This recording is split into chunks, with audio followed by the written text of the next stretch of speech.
Hello, friends. After a day long work, we go to sleep and enjoy it. And after a night long sleep, we once again wake up to the realities of the world.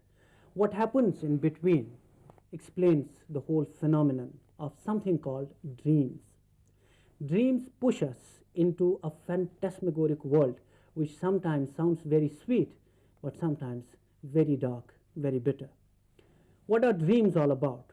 What changes occur within a human being when he dreams? And what does he dream, by the way? All these questions are very complicated, and we are very lucky to have a subject expert like Professor Dr. Mushtaq Margoob, an illustrious name in the world of psychiatry who's known for his contributions in his own subject. Thank you very much, sir, for being with us.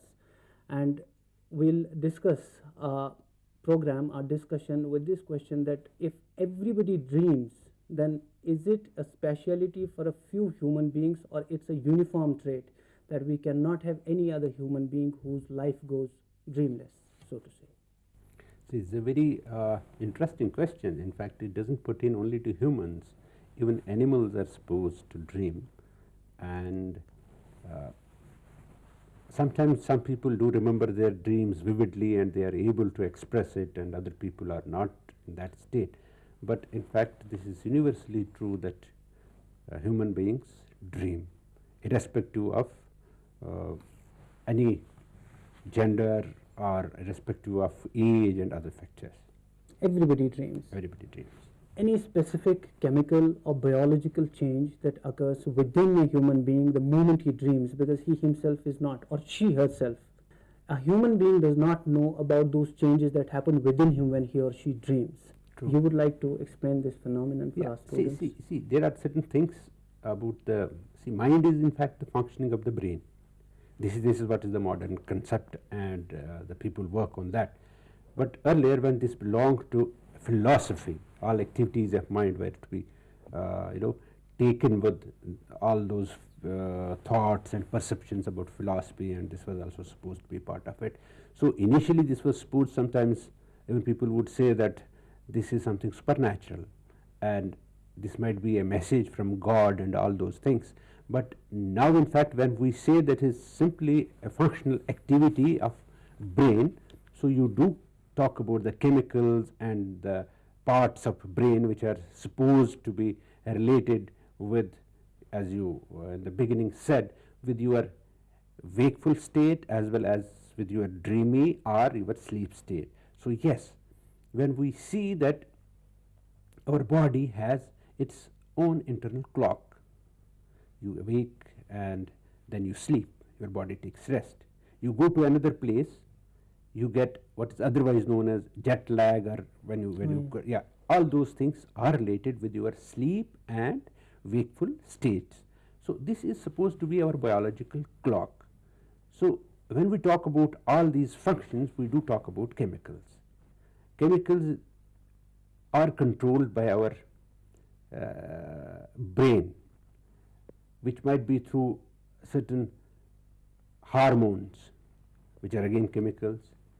It might be through, impulses. Now when we talk about even memory and other things, we do talk about chemicals only. So since there are some chemicals like melatonin, which is supposed to be involved in your wakeful state and in your sleep, so these chemicals and associated with this all other chemicals and other activities in the body get influenced when you are awake and when you are asleep. But during your, you don't dream for the whole night. There are phases. What we call in our own jargon, you would say, that rapid eye movement state of the sleep. This is about, you get the first phase of this sleep after about 90 minutes. Once you go to bed, you fall asleep. The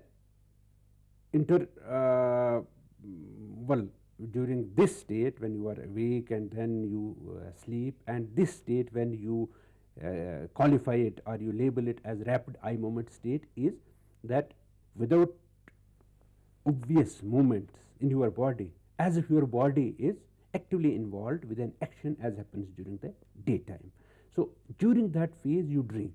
During this phase, this is about 4 to 5 or 6 cycles would again and again take place after every 90 minutes or 80 minutes, depending on so many other factors also.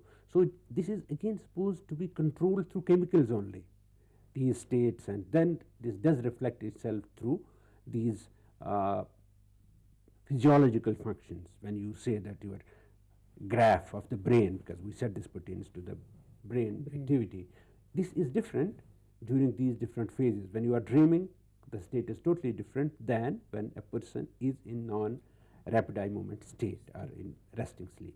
Sir, a very sweet word associated with the dreams is daydreaming, when somebody falls into a fantasy and likes to see wishful things only happening in front of him, and that in a layman's parlance we say as daydreaming. Any big psychological, psychiatric truth behind this daydreaming phenomenon?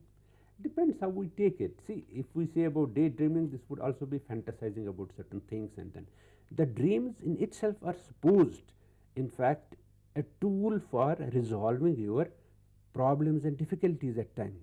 This is said that